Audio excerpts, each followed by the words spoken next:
Hello and welcome back to the Football Hipsters podcast English Breakfast. Why do I say welcome back? Well, I am your host, yours truly, Kris, and I have an apology to make straight off the bat. We have been missing in action for a week, and it's all my fault. I know. I was struck down with a rather nasty virus last week, so unfortunately, the regular podcast and indeed the Satchel had to take a week off. So I can only apologise. However, the breakfast run lives on, and I am now back to, well, 65%. That's good enough for me. And tonight, I've got two guests. I've got my usual co-host, Mr. Ross Bramble. Good evening, Ross. Good evening to you, sir. And a very happy Ross you are, and we'll come on to that, of course.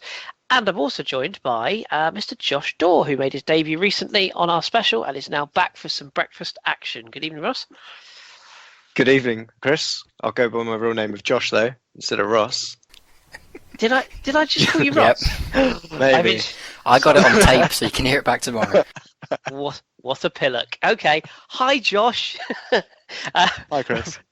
We just call you Ross too. You can call me whatever you like, by the way. You see, I might be back to 65%. I didn't say 100%, so that's what I'm putting it down to. Right. Thank you, Josh. Welcome back to you. We've got loads to get to tonight, as we always do. So let's crack straight on. We should mention off the bat, of course, between the last time we spoke, Ross, we saw West Brom dismantle Burnley 4-0. That was rather interesting, wasn't it? Yeah, That's after Monday we mocked it as well. Yeah, I know. We knew it was going to happen, didn't we? But yeah, crushing win for Tony Pulis' men there. So good win for West Brom, and that led us into the weekend's action, and it's with Burnley that we'll start. And I'll hand this one to Josh first of all, because he's our new guest. So Josh, Burnley unfortunate to go down 2-1, I think, to Man City, because they played very well for long periods of this game, but ultimately they didn't have a Sergio Aguero who was the difference. What did you make of the performance? Burnley looked, as you said, very resolute, as you'd expect from a Sean Dyche team. It was interesting to see Paul Robinson turn up in goal, a man who I assumed had retired from football, but there he was between the sticks and did very well for a man of, his years. He's no spring chicken, but definitely did very well to keep them out. And it only took two scrappy Aguero goals to get Man City the points. I think it was a tough fixture for Man City to get that, especially with the timing of their Champions League game midweek and then be thrown in on the Saturday lunchtime kickoff. So I don't know what you guys think about that, but it's a bit odd, isn't it? Yeah. Go on, Ross. What do you make of that? Well, the kickoff times. I hate the kickoff times. I hate the 4 o'clock we had to play as well today. 4 o'clock on a Sunday, half 4 on a Sunday. I think it kills the atmosphere, and I think it completely throws off the balance of a lot of the games. And like you say, I know it's only a couple of extra hours, but they're still extra hours. They could have been another hour in bed, another hour training, another hour cooling down, whatever it was. But they've had to push things forward. They've had to change things around, and it's all because Sky want a couple of extra more pounds for their TV deal. So I'm not a fan of it, and I think it does adversely affect teams and, more importantly, the home crowds. Because we'll get on to the Everton-Southampton game later, but I thought the crowd at St Mary's was dead today because it was a half 4 kickoff on a Sunday. No one wants to be out at half 4 on a Sunday. It was cold down here today, so no one's interested. No one really wants it, I don't think. No, I agree with that. Watching various leagues as I do on a regular basis, it's noticeable how different English grounds atmospheres are. I don't know whether that's something maybe we should touch on at some point in the future when we've got the time, but it is noticeably different. You touched on Paul Robinson there, 37 years of age, came in and did a job. Ross, am I right in saying that he actually retired, didn't he? He took some time out of the game and then came back as sort of a kind of a coach type of figure and then signed back on. Is that right? That rings a bell. I think if nothing else for his post-match interview, I think he said that he took some time out and then said, no, I'm not ready to retire yet, and came back. But if he did retire, then it's either something I missed or forgot. But no, that rings a bell from his post-match interview. But I thought it was fantastic coming back in. It's never easy, and I know goalkeepers get better with age, but it's all about ring rust and all about practice. I remember Kelvin Davis coming in against Burnley at some point for us last year when Forster got injured, and we thought, oh man, here we go. It's going to be a tough fixture now because Davis is not match fit, but he was fantastic as well, and it just speaks to the professionalism of some of our reserve goalkeepers. and I thought Paul Robinson was a credit to himself. Yeah, absolutely, very, very much so. And just quickly, just to draw a line into this game as well, the goals that Sergio Aguero got, you mentioned they were both scrappy, but it is what he does best. And these are the games. If Man City are going to win a league, they're going to have to win these sort of games, aren't they? Even if it is winning ugly. Yeah, absolutely. It's the old cliche that nobody really cares. And, when you look back at them winning the league, this result is just going to be another win under the total points that they get. It's, it's not going to be a vintage game, but this is what they say. The champions, it's what they do. Win ugly. Grinding out results, yeah. Agreed.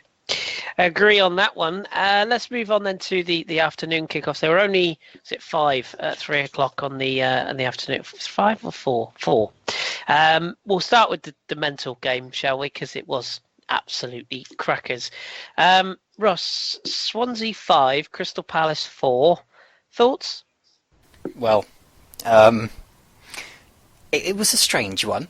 And I think it would have. Well, I think it is harsh on both sides that someone had to lose that. I think a draw would have been a quote unquote fairer result. But I mean, it was just one of those that you couldn't predict at all. It doesn't overly surprise me that someone ended up winning it. I think it was 2 goals in the last 3 minutes for Swansea that turned it around.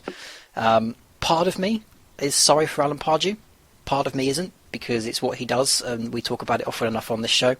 But I think most of me is just happy that Bob Bradley has got some points on the board, and it just eases a bit of pressure. I don't think they were very good. I don't think either of them were very good, frankly, Palace or Swansea. But it's nice to know that Bob Bradley's got something to build on now. Just a little bit of something to boost the confidence around the camp. Maybe next week they can kick on and get a clean sheet and get another decent win. But I think it was probably game of the season so far. Yeah, for bonkersness, if nothing else. And I'm with you. I'm glad Bob Bradley got the victory. His post-match interview, I think he said something like, we've got to find the love, man. I thought that was quality. But Josh, myself and Ross have often mentioned Mr. Pardew on this parish. We have we're not fans, we'll be honest, and we feel that he has been... he's been kind of pulling the wool over a lot of people's eyes for long enough. What's your view as an unbiased co-host tonight? Do you feel like he's skating on thin ice now? One of my notes says that I think he should be gone now. It's one of those that when a hero comes back to manage the club where they've had a lot of past glories, they're given a bit more time. We saw that with Alan Shearer going to Newcastle all those years ago and trying to stop them from going down. It's the same here, really. I don't think this form would be acceptable under any other person unless you had someone like maybe Mark Bright or Wrighty at the helm. Other than that, any other manager would have been gone by now. I'm sure of it, especially with their owners. Do you think Chris Coleman's a possible... Do you think I know he's done brilliantly at Wales and is still doing brilliantly at Wales, but their form in the Championship qualifiers has been a little bit bitty since the Euros, which I guess is only natural. And he's a former Palace hero. Do you think he could be talked into the job if and when Mr. Pardew's time was to run out? Potentially, but I think he's said before that he's enjoying where he's at the moment with Wales, and I don't think this job suits him, especially at this time. We've seen him before take hold of teams around this position and not done too great with them. I can think of Fulham of yesteryear when he was managing them. That was he didn't set the world alight there, put it that way. No, that's fair comment. Yeah, agreed. And Ross, if Mr. Pardew does go down the slippery slope, and I have to say, some of the defending that Palace put up yesterday, or lack thereof, was pitiful at times. If he does walk the plank, which at time of recording this Sunday night, nothing has been said in the papers or in the media or from the club, he's still very much in charge. But if he goes, are we looking at a rather large Sam Allardyce-shaped hole in this position? I actually think the dark horse for the Palace job, if it becomes available, is Mark Wilmot's, because of his Benteke ties. Because they invested a lot of money in Benteke, and they obviously need to stay in the division. And I wonder if they'll put 2 and 2 together and make 4 or 5, depending on how well he does. But yeah, I think Wilmots is a dark horse, so it wouldn't surprise me if Allardyce is at least linked with it. He gets linked to most things these days, and he needs somewhere to rebuild his legacy. But at the same time, I can't remember who it was now, but someone took a punt on Malky Mackay after he left Cardiff, didn't they? Wigan. It was Wigan that took a punt on Malky Mackay after his quote-unquote racist scandal. So he went to Wigan, didn't do a very good job. We've not seen him since. So is that the same? Well, do you get the same case with Sam Allardyce? Has he been put through the ringer so much that if you get him again, is he going to be the same? I don't know, but I think a dark horse for it is probably Wilmots. Yeah, it's an interesting shout. I still see Allardyce back at Sunderland at some point. It seems written. I don't know why. We'll come on to Sunderland in a second. But maybe my outside shout, and this really is left field, but Jurgen Klinsmann. Ties to London with Spurs, American owners now at Palace. Is it American owners at Palace? It is. It is American owners. Yeah. So, yeah, just wonder if maybe. I think that will go horribly wrong, by the way, if that happens. But I don't see many appointments that are going to go well. Of the names I think of that are free at the moment, the only one I can think of that would go well is Allardyce. But then again, we just don't know what we're going to get with him now after the England thing. So true, and they had the safe pair of hands for Tony Pulis, and they let him go, didn't they? So it seems strange to go with another safe pair of hands, but we shall see. So a cracking game, and nuts, goals, 2 goals for Llorente in stoppage time, getting the winner. Palace 4-3 up.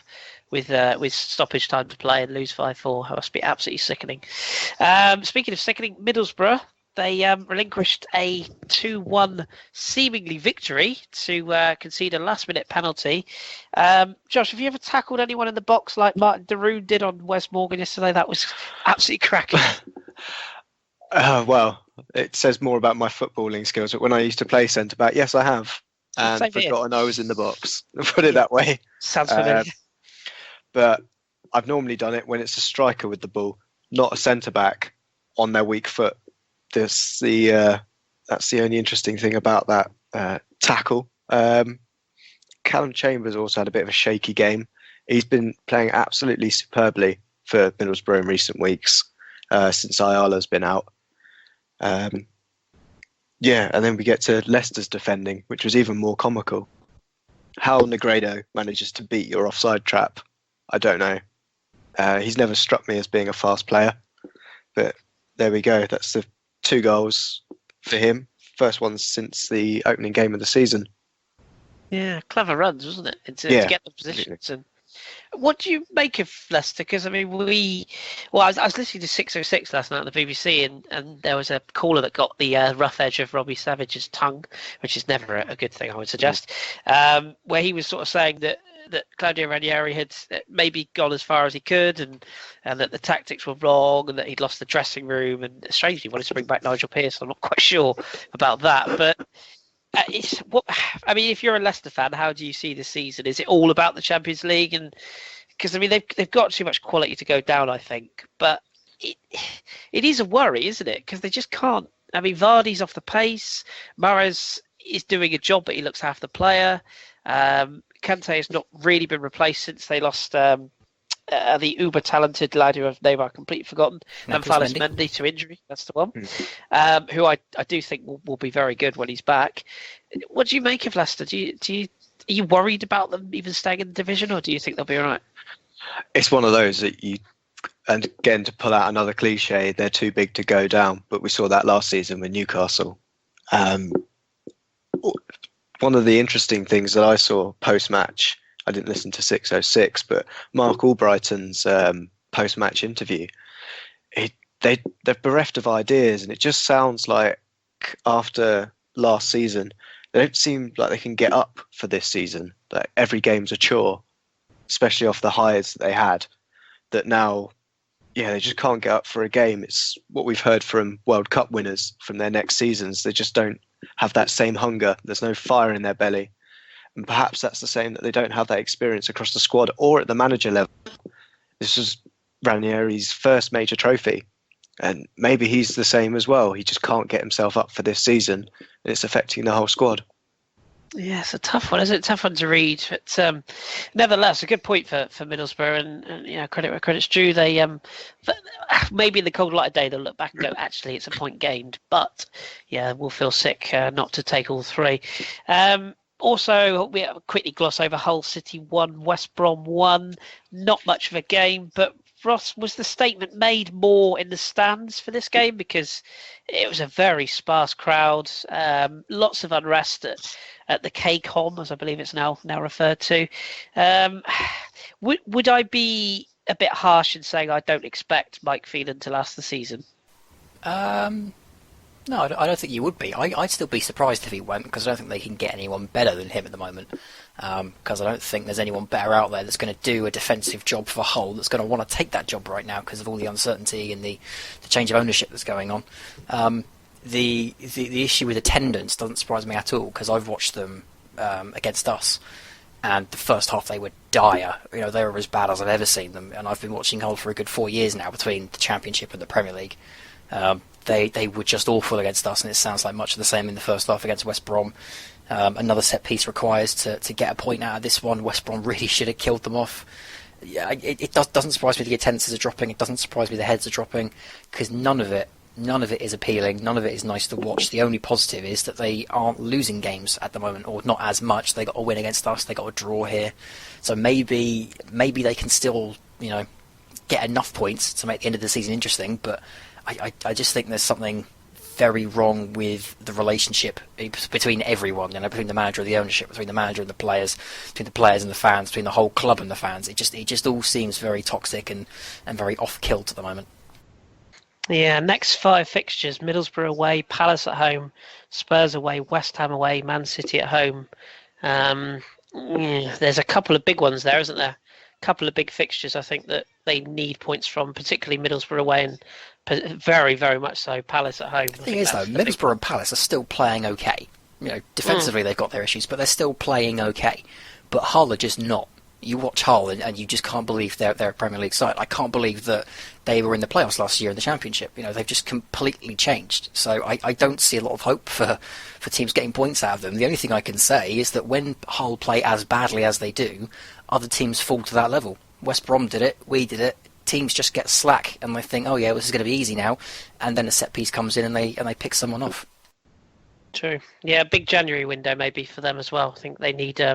I know we probably said this about every team in the bottom end, but they need a forward. They need a goal scorer. Can't just keep relying on Robert Snodgrass to deliver if nobody's putting him away. So, although Michael Dawson 2-2, that's the first time in his career he's ever done that, I expect.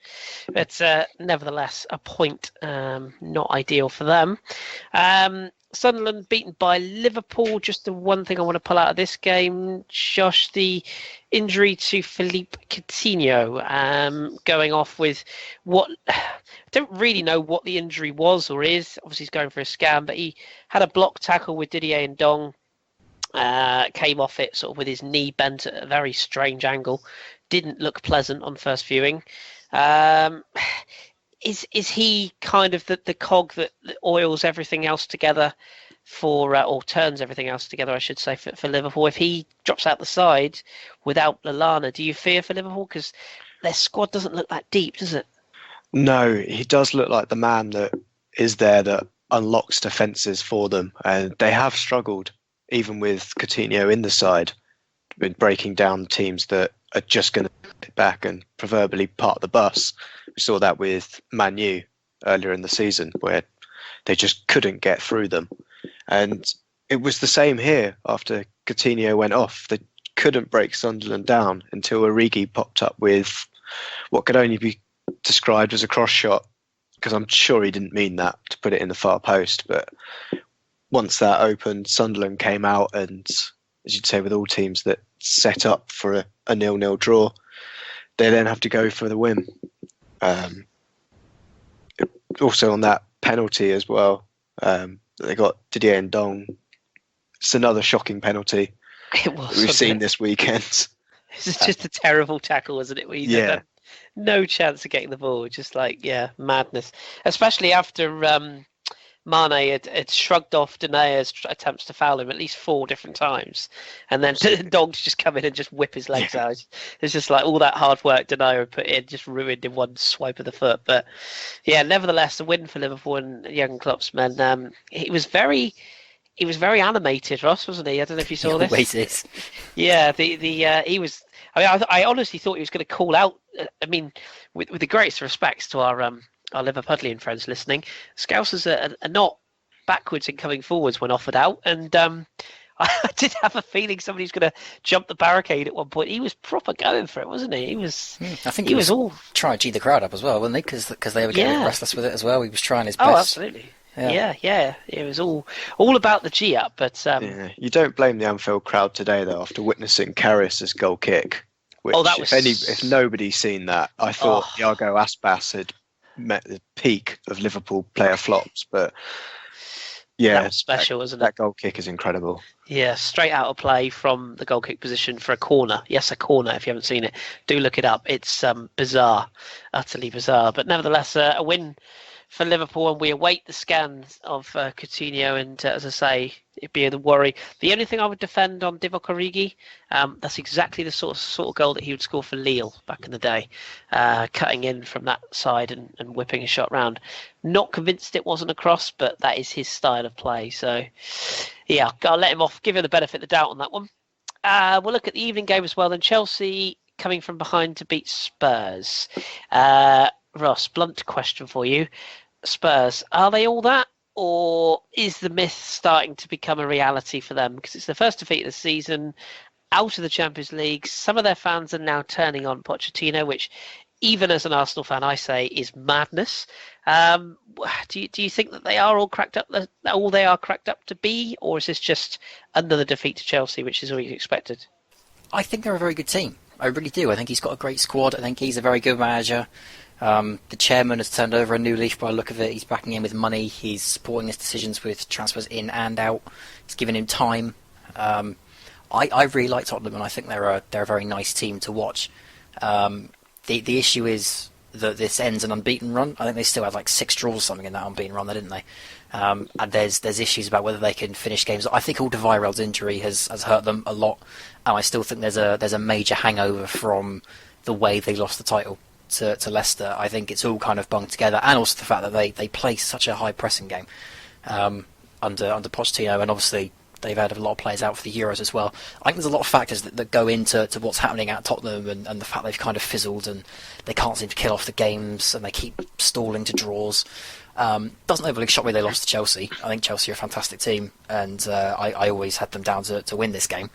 But yeah, if there's fans genuinely thinking that this is the end times for Tottenham, then they need to calm down and they need to take in everything that's happening, because a few years ago they were nowhere near this position. It's an ongoing process, and okay, you always want to see your teams achieving when new management comes in, and there's all these noises about ambition and title hunts and Champions League every year, but it's an experience. That's still a squad that's not as well versed in the Champions League as, for example, an Arsenal squad. So you kind of just got to take it on the chin and just say, right, bad week after a bad couple of weeks, let's move on to the next one and try and pick it up, because there's still, for my money, there's still a 4th place to be bought here. So I wouldn't count Tottenham out of the race just yet. No, agreed. And as Josh just said there, they missed Danny Rose as well. Those 2 fullbacks, basically, Josh, isn't it? The 2 fullbacks are key to that. They'd lost Danny Rose, and they'd also lost Ben Davies to injury. So they were playing Kevin Wimmer at left back. And which side did both the goals come from? Well, exactly that. And particularly that second goal. Yeah. Well, the Pedro first goal was incredible, but you can't give a guy like that so much space. No, I agree. And that back post goal for the second, the Victor Moses, what proved to be the winning goal. I mean, it was Sunday League defending. They all went to the near post and left the back post completely exposed. It was a horrid goal to concede. Christian Eriksen, of course, scoring the opener. He's been quiet all season. I wonder if that has a lot to do with Spurs not being quite as fluid as they once were, because he's a big part in their creativity. When he's not firing, they do struggle, especially with Dele Alli not fit either. So, yeah, it's a tough one. Again, taking off my club bias and allegiances, I think they're well set for a challenge. But I think weirdly staying out of the Europa League is going to be a big thing. He's changed his tune on that. I forgot all about that. Yeah. When he was at Southampton, he said no one wanted to play in it, and it was a B-ranked Champions League, and now they're in it. I can't wait for it. It's a great opportunity for Christ's sake. Yeah, I just think that if they get into that again, I think that's a real season killer for them. I really do. And I know obviously we'll come on to Saints in a minute, who've done a good job this weekend, but I don't know. I think a squad like Spurs, I think they need to have a clear run like Chelsea are, funnily enough. And once again, Antonio Conte with a masterclass and a victory. And it's fair to say Chelsea are on the stomp, even if they did concede a goal. I don't think they'd be too fussed. Let's look at Sunday games then. Watford 0, Stoke City 1. A winning goal from, it was technically a Charlie Adam / Aurelio Gomez own goal. It was a bit of a mess. I'll be honest, I didn't see this game. I don't know if either of you two did, but it doesn't sound like much went on. I did bore myself with it, yeah. You did, okay. Much to talk about, or just... The only real things to talk about from this game were the injuries and the suspensions for Watford. They have already had to make some changes to the back line. And they had an injury to Kabul. I think he redid his hamstring or his calf. And then Michel Britos got sent off in the last minute, and also another one of their centre-backs got a fifth yellow, I think. So he's going to be out of the game next weekend. So they've got big defensive problems for next week, and they did not look good at all today. But then again, neither did Stoke. It was very, very stodgy. It did kind of feel like a bit of a Sunday morning kind of game. So yeah, not the best spectacle. Now, Hollybass, the other player, booked, I think, in the back line. So, yeah, he could well miss the game. But so not much to report home there, but a good result for Stoke, who are just quietly beginning to kick into gear now. That's 3 wins from the last 5. So, decent for the Potters. We also saw Arsenal beat Bournemouth by 3-1. Just a couple of goals from Alexis Sanchez. But once again, a game that will probably be talked about, the injuries. It's coming. The black cloud of injuries is coming. Arsenal already without Hector Bellerin and Santi Cazorla, who are both key. Now looks like they've lost Mathieu Debuchy again, who's just returning to his first game. He was substituted within 16 minutes with quote-unquote a severe injury. And it looks like Olivier Giroud's done his hamstring. So is this a bit of a worry for Arsenal as they head into sort of another busy period of fixtures over the upcoming Christmas period, trying to keep everybody fit? I think that the injuries, I know there's no good time for injuries to come, but I think when everyone's returning, we're then dropping into the harder end of the fixture list. At the moment, we've got quite a nice little break of, I would say, easier fixtures, because there are no easy games in football. But otherwise, I was quite happy with the result. Bournemouth, it's the first time I've seen them play this season. Absolutely fantastic team. With a man that up front I know you love as well, as much as I do, Callum Wilson, doing what forwards do, just getting in the way. Kind of bulldozer, isn't he? But with pace, he's got more about him than just that sort of, how do I put it? Just that ability to run through the lines as well. He's got pace, but he is a skillful forward. But he is a basher. He reminds me a bit of Troy Deeney without the tattoos. He's kind of that kind of player. But yeah, I do like him. I must confess. And we should give a bit of credit to Bournemouth as well, Ross, because they came to play, didn't they? They didn't. I must confess, I do get a bit sick of this idea that, well, we're playing a top team, so what do you expect us to do? Come out and play? Yeah, I do. I do expect you to. I'm not saying everyone should come out all guns blazing and play. I think Jurgen Klopp was quoted as saying that Sunderland were the most defensive team he'd ever played against yesterday. And there was a lot of comments about, oh, well, Watford went there and played expensive football, got smashed 6-0. No, Watford went there and played appallingly. It wasn't anything to do with how they played defensively. They were just dreadful. So credit to Bournemouth for going to the Emirates and actually taking Arsenal on. Yeah, I still think it's a bit silly because you need the point. But yeah, it's full credit to Eddie Howe. He doesn't change his style. He sticks with it. He makes a few tactical changes for the opponent, but he never strays. I've said on the show before that I know Southampton are high on him because the fact that he's got a playing style, he develops his players, he makes tactical adjustments, and he'll go there and he'll play his style no matter what. And it's well known now that a lot of other clubs are interested in him, including Arsenal apparently. I think it's a great sign that he'll go away to the Emirates and still say, no, we know who we are, we know what we are. let's go and prove that we can hang with Arsenal. When they did for the first, well, not for the first 20 minutes, but the second 20 minutes of the first half, they looked right in it, and for good parts of the second half as well. So, yeah, full credit to him. I still think it would have been better for them if they'd sat in and ground out a point, because they still do need their points. But at the same time, you can't fault their effort, and Bournemouth are a good enough team so far this season to get the 40 points they need. Yeah, full credit to the Cherries, and they are one of the teams that I think most people hope go from strength to strength in the position they're in. So credit where due. Manchester United, West Ham, a 1-1 draw. Excuse me, lots to talk about in this game, but all restricted to a couple of incidents. Sacco scoring an opening header for West Ham. Zlatan Ibrahimovic equalising with a lovely header, actually, from a delightful bit of passing play for Manchester United. But the big story, Josh, once again, is their manager. Jose Mourinho sent to the stands once again for lashing out at a drinks bottle and a few choice words after Paul Pogba had taken a rather fanciful fall, I'm going to describe it as. Actually, no, let's not beat around the bush. He dived. It was a horrendous dive. And Mourinho sent off, and after the game refused to do the press conference again. It's all going a bit Chelsea, isn't it? I don't see this ending well. Do you have any views on this? Yeah, I'm not sure how this is going to end. I assume it's going to eventually, with his tail between his legs and just the board getting sick of his behaviour. But while Man United continue as the big brand that they now are, the results on the pitch don't really help. And until they get knocked out of Europe, and I don't really know what to say about Man U and Jose. I despise the man, to be honest. So I try not to pay too much attention to what he does. Honestly, I like that. I like that. I think you made a very good point a couple of weeks ago, though, Chris. You asked me, is Mourinho being left behind? Yeah. And I said, I don't really know. It's just different styles, and he's got a different way of doing it. The longer this goes on, and I'm a big fan of Mourinho, I've been a big fan of his for a few years now. The longer this goes on, the more it looks to me like this isn't the Jose Mourinho that I fell in love with a few years back.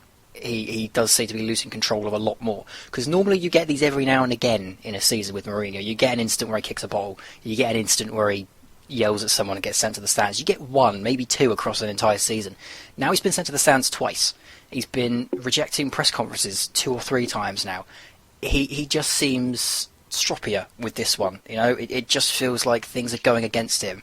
And I'm tempted to write an article about this at some point and do a bit more digging into it. But the feeling I get about the Premier League right now is that the top teams in this division are coaching their teams into being top 4 clubs, whereas Man United are still buying their way into the top 4.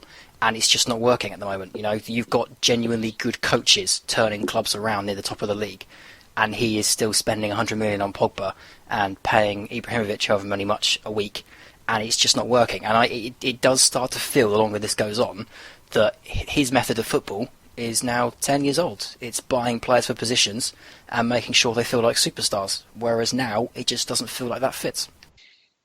No, I completely agree with everything you've just said there. And apparently, I haven't seen this yet, but just glancing through Twitter, apparently one Martin Keown has gone to town on certain Mr. Mourinho. So that might be worth looking up if you haven't already seen it. I certainly shall be looking that up later on. But nevertheless, it's another draw for Manchester United and another subpar performance, which leaves them 11 points off the top of the table, which is quite a staggering number, but tough for them. You've got to think that Europa League is their best shot at Champions League right now. But of course, things can change very quickly, and how things changed between Southampton and Everton, Ross, because a 1-0 victory for Saints, which obviously we can discuss now, but some very interesting thoughts about this game. A certain player, who we will maybe come on to in a second, making his debut, but also the fact that Ronald Koeman, of course, left Southampton because he felt that that Everton was a bigger club, that he could achieve more, etc. It isn't panning out that way right now, is it? Because Everton are very much falling, Saints very much on the climb. Yeah, I think at the start of the season it was all very much, Koeman's a god, this is why we bought him, Southampton missed out, etc. 5 games unbeaten, draw on the first day against Tottenham and then 4 wins, I think. And now it's 1 win in 8. I think I'm right in saying. It's all turned sour, and the performance I saw today, I don't watch Everton a lot. It's taken me a while to properly get over the Koeman thing, so I've avoided Everton. But I saw them, obviously, today. The performance I watched them put in today, minus the fact that three-quarters of that team didn't look like they cared, was a performance that I've seen Southampton turn in quite a few times under Koeman, where it just looks a bit fractured. The striker, Lukaku in this case, Pella for us, looks very isolated. The attacking forwards look completely off the pace and are going for wild, ridiculous shots because they just can't find the room. Defenders, thankfully we had some very good defenders when he was here, but defenders are caught out of position, making silly mistakes. Jagielka did not look comfortable all game long. And the thing that really does surprise me, and the thing that makes me think, wow, nothing has changed since Southampton, Everton fans on Twitter are calling for him to play the kids and bring people back in like Mason Holgate, who I'm a big fan of, and he's just not doing it. He's not changing anything. He's sticking with his players. He's sticking with his formation. He's sticking with his tactics.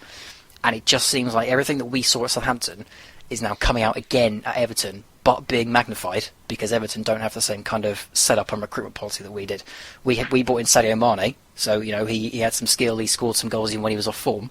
They bought in Bolasie, who today was just wild and erratic with some of his shooting, even though he was one of the best players on the field for Everton. So they are a really, really interesting prospect for me at the moment. I'm seeing a lot of hallmarks of some of the worst that he did at Southampton, but coupled with the fact that Everton don't have the same kind of structure as we do, and I think that makes it a little bit worse. Yeah, well said. And sticking with you for a minute, because we had a question from Mohammed, who's at 4M0E. That's an interesting handle there. And the name Josh Sims will be, I think he's still trending on Twitter as we speak. He's a young lad who came in for his debut today. Mohammed wants to ask, is he mature enough to play at high-level games, intensity-wise? Now, I appreciate we've seen him once. It's hard to judge, but you would know better than most of us about this young lad. So what do you know, and what sort of future do you think he has? So the next two big prospects coming out of St Mary's that I know the backroom staff are very high on are Josh Sims and Callum Slattery. Slattery you'll probably see in a couple of seasons' time, but Josh Sims for the past 2 years has been essentially the standout in the academy. He's been called up to the England under-17s. He scored on his debut against the Dutch under-17s and set up a goal and a 2-0 win. He went on a little run for the England side where he got a goal in like 3 games running or something silly, and scored some very good free kicks in that as well. He's already scored 5 goals in the under-21s this year. In fact, he played against Chelsea's quote-unquote under-23s on Monday. I say quote-unquote because that team had John Terry, Zuma, Fabregas and Batshuayi in it. We lost that 3-2, but he scored a goal in that, and then he got called up obviously today for the Sunday game. He is very good technically. He's a winger normally, but I think he's better in the number 10 role. He's very tricky. He reminds me a bit of Adam Lallana when he came through back in the Championship. The difference is that Adam Lallana likes to do the Cruyff turns and the round the world, so he's a tricky player. But when he started, he didn't really have control of his feet. He could do the tricks, but he just couldn't keep the ball at his feet. Whereas Josh Sims is the opposite. He can keep the ball at his feet, but he can't trick past people yet. Plenty of pace, very good technically, good cross, good range of passing, and he looks up, which is something that a lot of kids don't do. He actually looks up and looks around him, and he got the assist inside his first minute for Southampton today. A bit instinctual, the nudge across goal, but anything will do on your debut, I'm sure. And he looked very good today for some very good shots, very good crosses, excellent runs. There was one in the second half where he dispossessed someone in and around our area, and then skinned about 2 Everton players and still went on his way, but his judgment just wasn't there. He didn't know whether to pass or to shoot. I think he should have gone for it, but there you go. Is he ready for the first team? It's tricky because he was very good today. He still does have that naivety in him because he's only 19, but it was a very good performance. We needed someone with his energy to kind of bump us up after the week we've had. So I think he's ready for more first team exposure. I don't think he's ready to start week in, week out, and the biggest issue he's got is the physical side of his game, because he's quite thin and nimble, but he's not bulky enough to stand up against challenges, which obviously you're going to get a lot of in the Premier League. So I can't speak high enough of him. I think he's a fantastic player, and I can't wait to see him get more time in a Southampton shirt. But is he ready to start week in, week out? I don't think so. I think now that he's got this exposure, he'll probably be involved in our rotation setup in the same way McQueen is. But he's an exciting player. I'm glad he got the chance today. He took it. Full credit to him. He was absolutely fantastic today. But I don't think he should be ready to be playing week in, week out just yet. No, fair, very fair, and full credit to Claude Puel, who's taken not the gamble, but having the faith in playing English youngsters, because it would be very easy for a non-English coach to come in and just say, no, I'm going to play the foreigners and stick with it. He's playing those young kids, and full credit to him for trusting the staff at Southampton to play him. Josh, I just want to ask you just quickly on Everton side of things. Obviously a team that you never quite know what to make of them, do you? Because they're a team of rich tradition, massive history, and have had some wonderful players down the years. And are their fans getting maybe a bit ideas above the station? I mean, this is a club that has been in transition for a long time now. Are the fans expecting too much? Well, when Martinez went in there, was it couple of seasons ago, he promised Champions League football within a couple of seasons, and to be fair, in his first season he got them up to 5th, and that's where they should be knocking around. David Moyes had them up previously around that area. What they may need to look at, especially as before they got bought out, they should be looking at cup runs, and I think that's where they've got their best chance of getting a trophy or getting into Europe, full stop. It does seem strange with what they're doing, though, and the reaction that they're getting, because the team is very, very talented and is still up at 7th as we speak. But yeah, I do just feel that there is something underlying, that the performances should be better for their position, at the very least. Yeah, I agree. And with the amount of money they've got as well, you just can't help but think that surely they should be doing better than they are. But I guess time will tell on how things progress for the Everton project, because it's in its early days of transition. But nevertheless, that is the Premier League weekend. No Monday fixtures, thank goodness, this week. So we are up to speed. So we can give you the up-to-date league table before we move on then. So Chelsea are back on top of the league, 31 points from their 13 played. Liverpool and Manchester City, second and third, both on 30. And Arsenal back into their familiar fourth on 28 points. Spurs on 5th, 24. Manchester United and Everton 6th and 7th. Watford, West Brom, Saints make up the top 10. And then down at the bottom, Sunderland are back to the bottom. Swansea with their win, closer to the group now on 19th. Hull City, Crystal Palace, level on 11 points. West Ham, Middlesbrough, Leicester, Burnley, Bournemouth, Stoke reading up to 11th. So that's the Premier League table. Just a quick glance at the next fixtures. See what we fancy out of next week. We have got the early game next week is Manchester City versus Chelsea. That might be fun. They can't both win, so that will be worth tuning in for from the Etihad on the 3rd of December, next Saturday at 12:30. Palace Southampton. So it should be 3 points for you there, Ross, hopefully. Stoke City, Burnley, Sunderland, Leicester. Crikey, that'll be a scrap. Tottenham, Swansea, West Brom, Watford, and the evening game, London derby, West Ham, welcome Arsenal. And then on the Sunday, Bournemouth, Liverpool, Everton, Manchester United. That'll be a good one, no doubt. And Middlesbrough, Hull is. We shouldn't mock it, Ross, should we? Because every time we've mocked these lesser fixtures, they end up being belters. But Middlesbrough, Hull. With Hull involved, it wouldn't surprise me. Yeah. Can't imagine it will be a huge amount of viewing figures there, but yeah, it's that one or the Stoke Burnley game. It's one of the two. Yeah, is that a live game as well? Is it? Goodness gracious me! Oh no, that's a 3 o'clock one. Phew, thank God for that. But then again, it is a weekend where we get West Ham, Arsenal, Manchester City, Chelsea. So we can't have it all come, and Everton, United. So fair's fair. In fact, even Bournemouth, Liverpool might be worth a look actually on Sunday. So some good fixtures coming up. Now, before we go to the Championship, we're going to touch a rare beast on this show. It's a Scottish beast. I know, who'd have thought? But we should give just a little bit of acknowledgement, as there was a cup final played in Scotland today. For those of you that don't know, and this won't come as a huge surprise. Celtic have won the League Cup in Scotland with a 3-0 victory over Aberdeen. I forget who sponsors this league trophy nowadays. I have to look that up. Betfred. Betfred, that's the one. There we go. So the League Cup, or the equivalent in Scotland, has been won by Celtic. Goals from Tom Rogic, James Forrest, and Mr. Dembele, who of course he always scores. Getting the trophy for Celtic. Points, goodness me, and they're back in the groove, and it's the first trophy for, of course, Brendan Rodgers.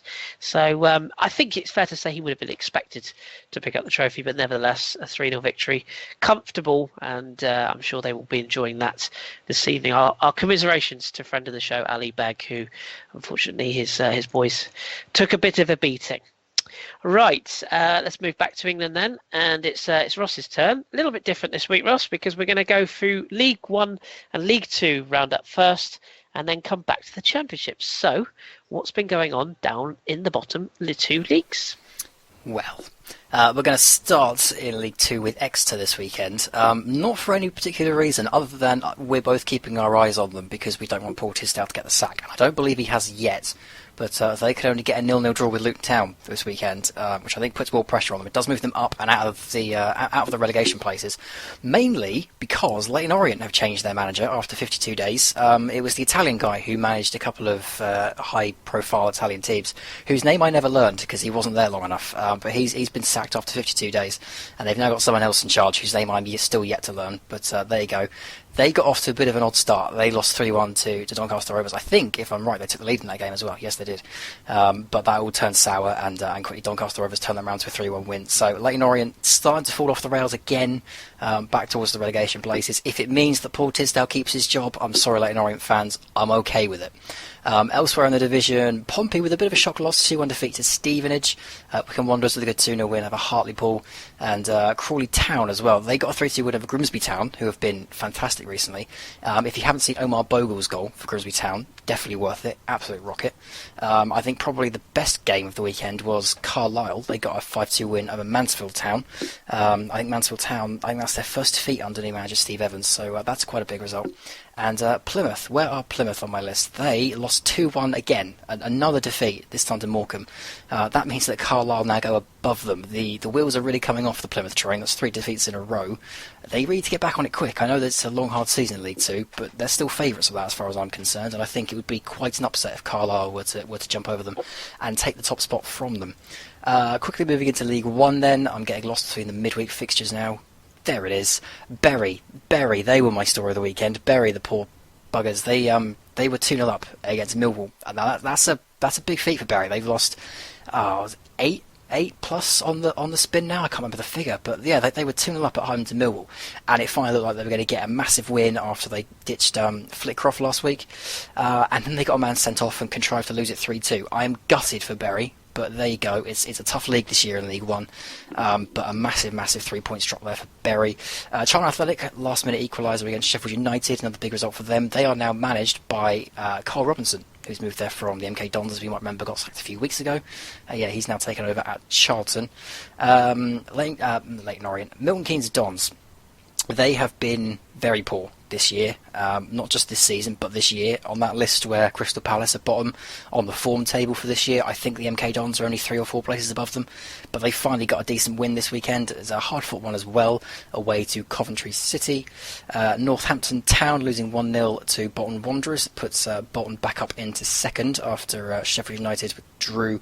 And Bradford City, of all the games that we thought that Bradford City would be okay in, it was Swindon Town, and somehow Tactics Team managed to get a 1-0 win at home to Bradford City, but there you go. I think that's his second in quote-unquote charge of Swindon Town, but a massive 3-point drop there for Bradford. Aside from that, I think the only other big shock in League One this weekend was Gillingham, who got a 3-0 win at home to Rochdale. Rochdale have scored 8 goals in the last 2 games, conceded none, and then went away to Gillingham and managed to ruin it by conceding 3. So, those are my highlights from League 1 and League 2 this week. I won't be going for the Championship this week because, obviously, we have Josh with us. So I shall hand back to you, Chris. We do, yes. So we're going to sort of have a little bit of an open discussion about bits and bobs from the Championship this week. The gentleman in charge, by the way, Alberto Cavasan. That's the one. Or Cavasan, whichever you prefer, former Sampdoria manager.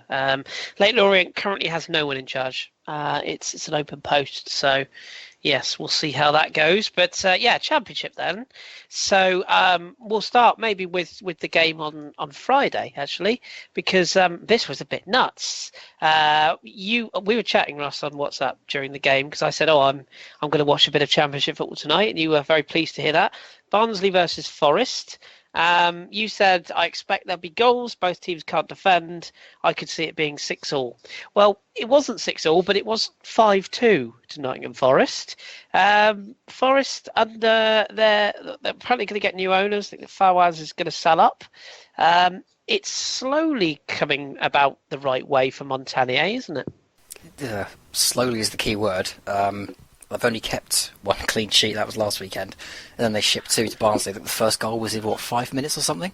And it was terrible defending. Both of the Barnsley goals are awful defending.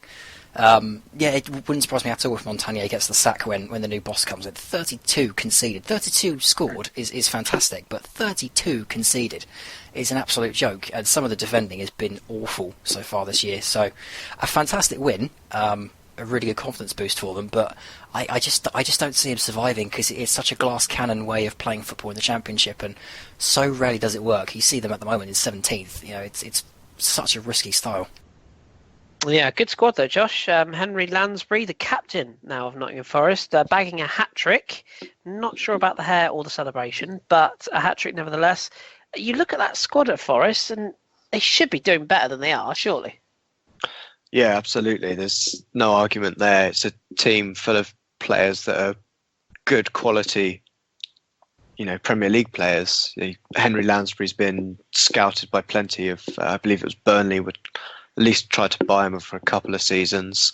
And you've got people like Michael Massien, who's played for Wolves and Chelsea Academy, coming through. And Kasami, who also had a stint, was it Fulham? I was going to say, is that the same player at Fulham? Yeah. It was. Scored that goal on a Monday night. Oh, yes, that Palace. That's yes. the one.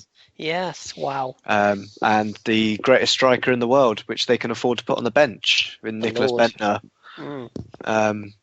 So, yeah, they should be doing better, but they have had problems behind the scenes that have obviously led to the position they're currently in. Some good young players there as well. Pereira's on loan from one of the Portuguese side, Benfica, and Ben Osborne, I know, is thought very highly of. So some good kids as well there as well. Scored one of the goals, didn't he? Yeah. Osborne with a header. I think he's all of like 5'6". It's a good header, that. Very, very well directed.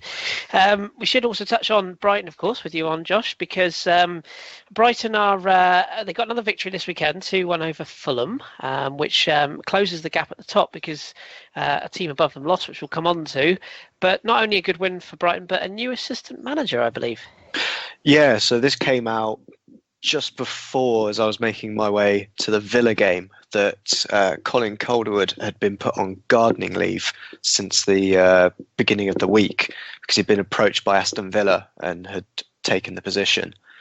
It was something that rocked Chris Hughton pre and post match, and he's one of those managers that does always sound like he's on the brink of crying when something doesn't go his way, and it was the same with, he just felt he was let down by going, but there were some circumstances outside of football.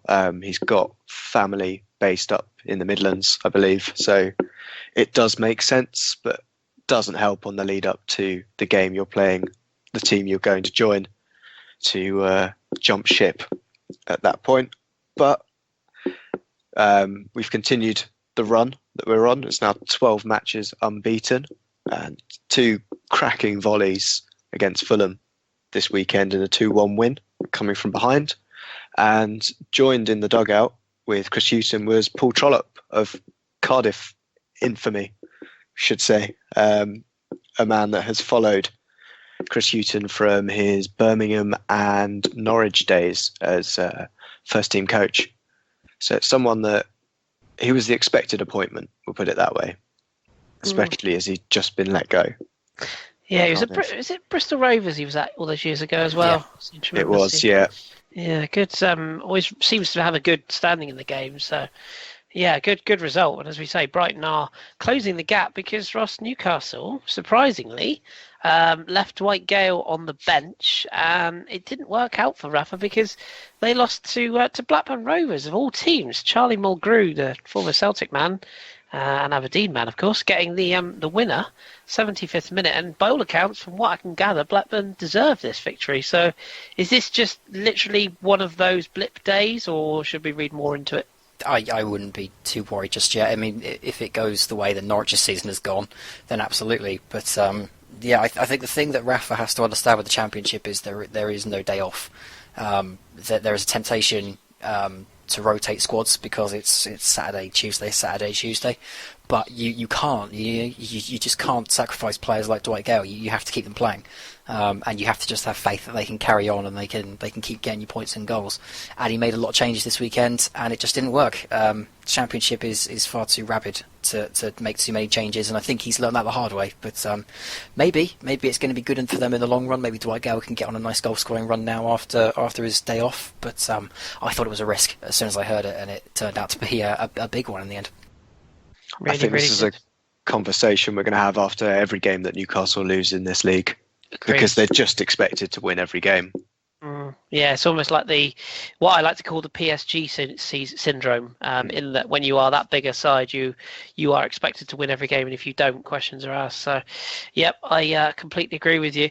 We should also just touch, Ross, on Reading. You and I both went Yapstam when he was appointed. A little bit of a surprise. 5 straight wins, having conceded only 1 goal, scored 9 in the process. Albeit a couple of sides you'd expect them to beat. There's Wigan in there, Burton Albion in there, Rotherham in there. But nevertheless, they're on a charge, up to 3rd in the Championship now. They are the form side. What do you make of what's going on at the Reading area of the country? Yeah, I think there's a quiet revolution going on at Reading. They've been doing it under the radar, and they just seem to be picking up very good performances, very good results, very good goals. And they just seem very difficult to break down. I think it reminds me a lot of when Brighton started their run last year. No one really saw it coming because Brighton weren't really meant to be there. And then suddenly Chris Hughton just started turning up the noise, and suddenly Brighton were inside the top 3. And I think Reading have done it as well. You know, they weren't expected to be there. A few weeks ago we were talking about the fact the fans weren't really impressed with the style of football. And now suddenly everything's coming up roses, but you don't hear about them. You know, it's just every week we're here saying, "Oh, they won again! Oh, they won again!" But we're still not saying, "Oh, Reading, they're up in the playoff places now. They've got a really good chance. They're 4 points off Brighton. They're the form team. They've only lost 4 games this season. They've kept, they've only conceded 19 goals. These things don't get said about Reading. It's just, oh yeah, they won again this week. It just feels like it's becoming normal for them, and that's a very dangerous thing to find at the Championship. So I'm very impressed by them, but it's going to be a long race to the end of the season because Norwich, Derby, Sheffield Wednesday, even Birmingham and Huddersfield, they'll be in and around them, so they just got to keep grinding out these results. Yeah, they really do. And speaking of clubs grinding out results, the evening game on the Saturday, Josh, saw Leeds United eventually get the better of Rotherham, who are having a tough season. In fact, they are probably favourites to be relegated, but a good old-fashioned Yorkshire derby. And Leeds, very quietly, are sneaking up this table. They're up to 5th now. I think that's 4 wins in 5. And again, another victory that you, on paper, you'd have gone, not sure, but they made hay and took the points from this one, even rather than we're down to 10 men. Peter Odemwingie, yes, that one, was sent off in the 29th minute. It didn't help Rotherham. But Chris Wood and Dukara with the goals. Are they a quiet sort of outsider for the playoffs this year, or maybe even higher?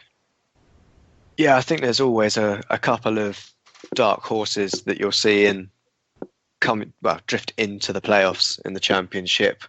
I wouldn't want to hedge my bets too early on them because there are still the juggernaut that is Aston Villa driving up the table at the moment. But yeah, Leeds have got the infrastructure to go up, and that's what you look for in a team that wants to progress up into the Premier League to make sure that they can sustain their position there. on a side note with the aforementioned Odem Wingy, he did get sent off, and at least he tweeted his apology from the dressing room midway through the match. You couldn't write it, could you? That is vintage. Surprised you didn't tweet it from the car park, sat in his car. But yes, nevertheless, an apology is that.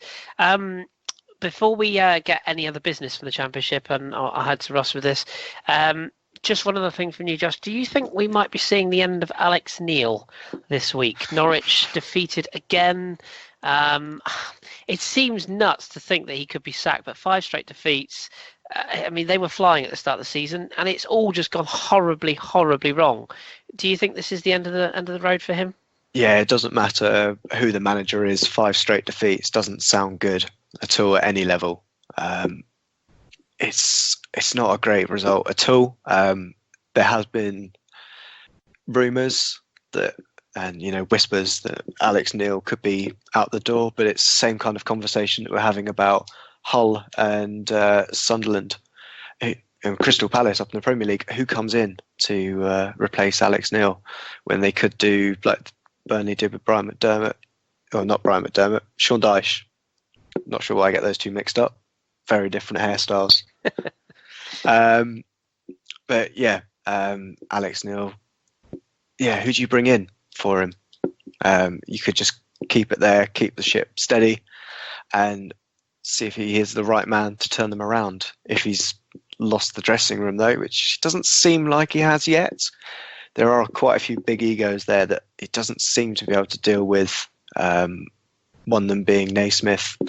Hasn't looked a shadow of his former self when he was at Everton, and perhaps isn't doing the business for him.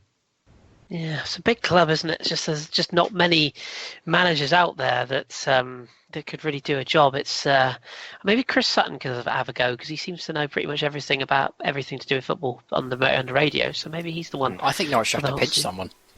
I think you're right. I think they'd have to take someone from another club, because I normally like to keep myself well aware of the managers that are sacked in the Championship and know who's available for the jobs.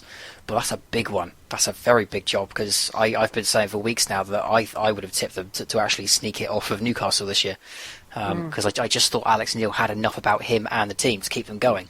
But this run is bizarre, and you can't put it down to anything. It's a bit of tactics, it's a bit of ego, it's a bit of man management. It's just a lack of belief. It's everything. Everything is going against them, and it's amazing to see them now all the way down in 8th. So if they did move him on, I think they'd have to pinch someone, and the only ones that I can really think of off the top of my head are probably Jokanovic from Fulham. It's probably the best I can think of. Yeah, it's not a bad shout, is it? Or Yeah. I was going to say Eddie Boothroyd, but he's just taken the job at England under 21s, isn't he? So maybe not him either. But I mean, there's Gary Colwell, who's out of work, but he didn't do brilliantly with Wigan at the start of the year. But then you look at his record last year, absolutely fantastic there. Yeah. Gary Monk would have been the logical one before he went to Leeds, but alas, not anymore. Looking at that Championship as well, the weird thing, I suppose, is if you go down to 18th and Barnsley on 22 points.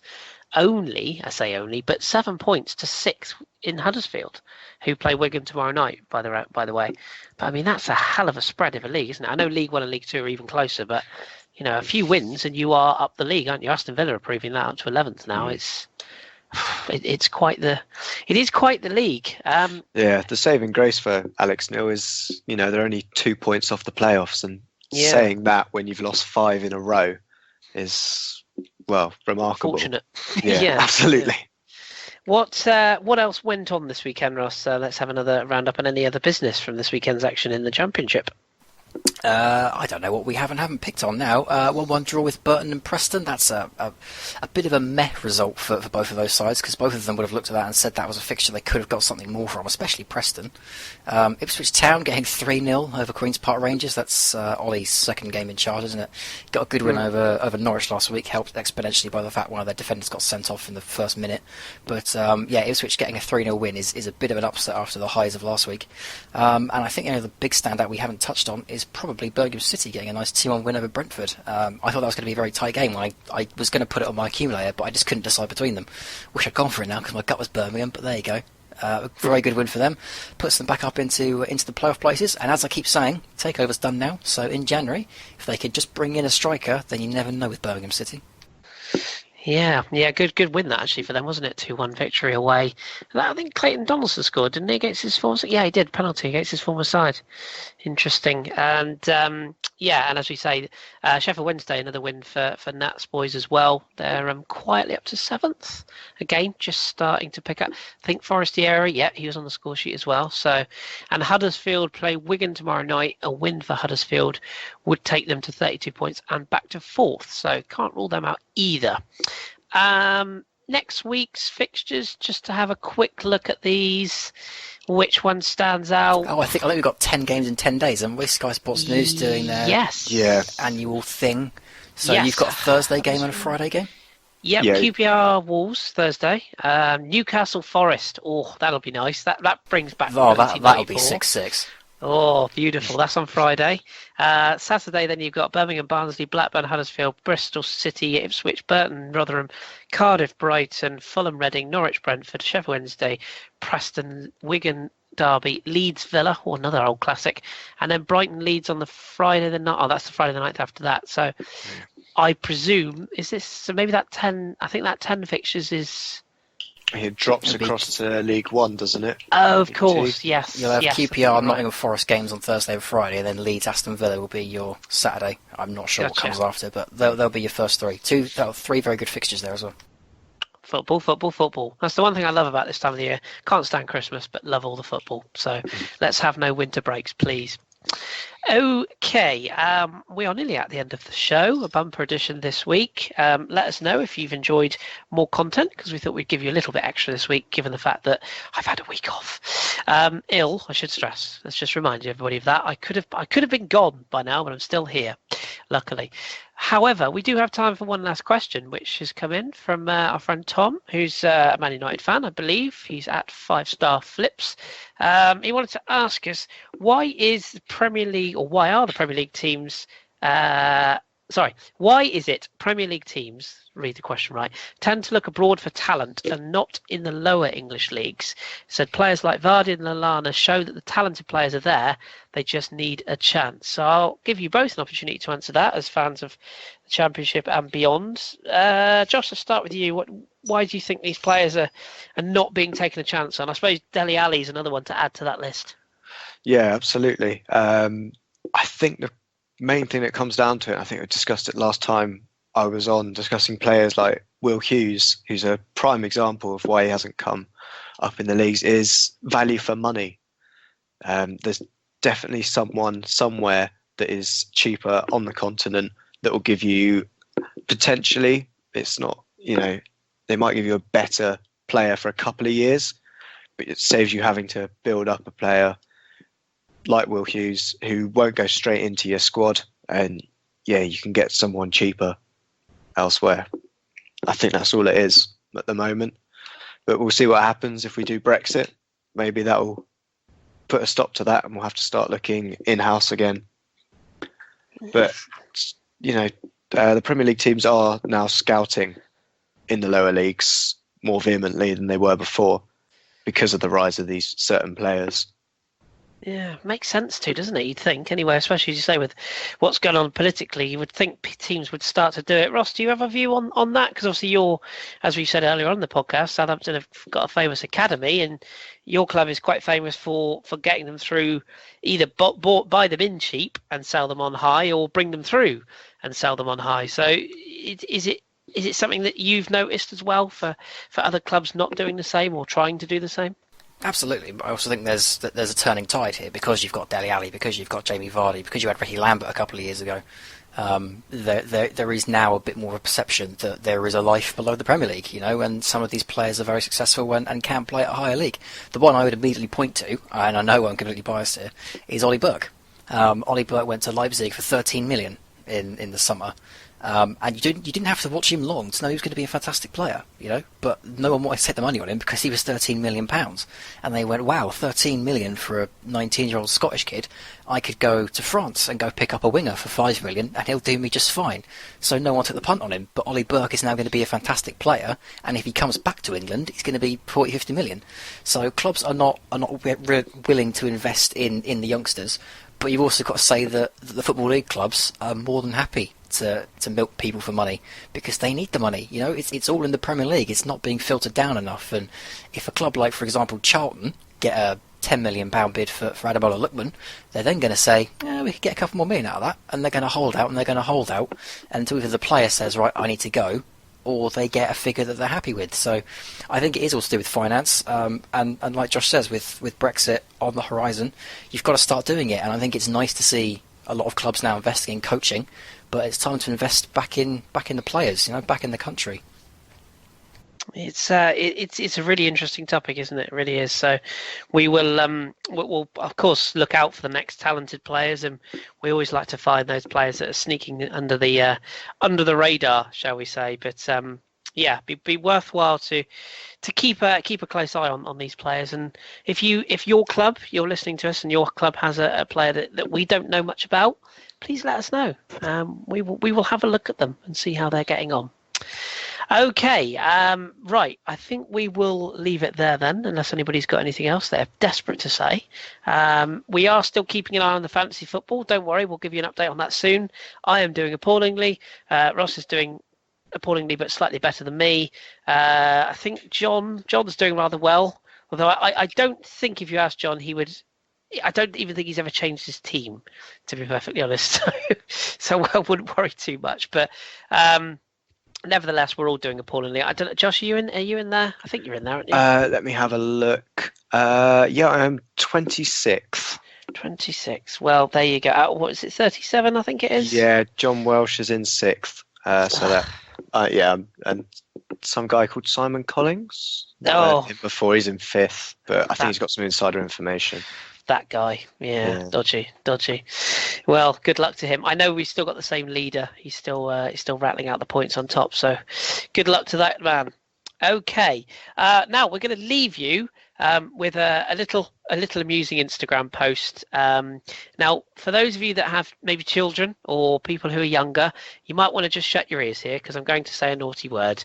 But there was a rather interesting post which I've just checked my Instagram, and it would appear has since been deleted, probably for good reason. It comes from Nicholas Otamendi, who posted a little picture of himself, Sergio Aguero and Fernandinho celebrating for Manchester City yesterday in their victory over Burnley, with the caption of the following: "Well done, lads. Good win in a difficult game to finish a great week. Let's fuck. Good victory after a tough game in the field of Burnley to end a great week." Now, if that isn't a way to end a podcast, I don't know what is. So on behalf of myself and indeed Josh, we are not off to do that, but we are off to enjoy our evenings. So thank you very much for tuning in. Josh, assuming we haven't scared you off, we'll welcome you back at some point, I'm sure. Absolutely. And Ross, to quote our good friend Danny, you kind of have to be here. So I will no doubt speak to you again next week as well. All right. And of course, the Hipster Derby is on Wednesday, Ross. So, assuming we're still speaking after that game in the EFL Cup between the Arsenal and the Saints, hopefully we'll be back this time next week. So, I look forward to it. And a quick plug: if you haven't already listened, in our absence from the main podcast last week, we did put out an interview with Dominic Bliss talking Erbstein and the Grande Torino side of the 40s. Really, really fascinating insight into Serie A and Italian football, and a pioneer of that era. So do give that a listen if you haven't already. Trust me, you will learn something. And indeed, my interview with Andy Brasso is still available as well.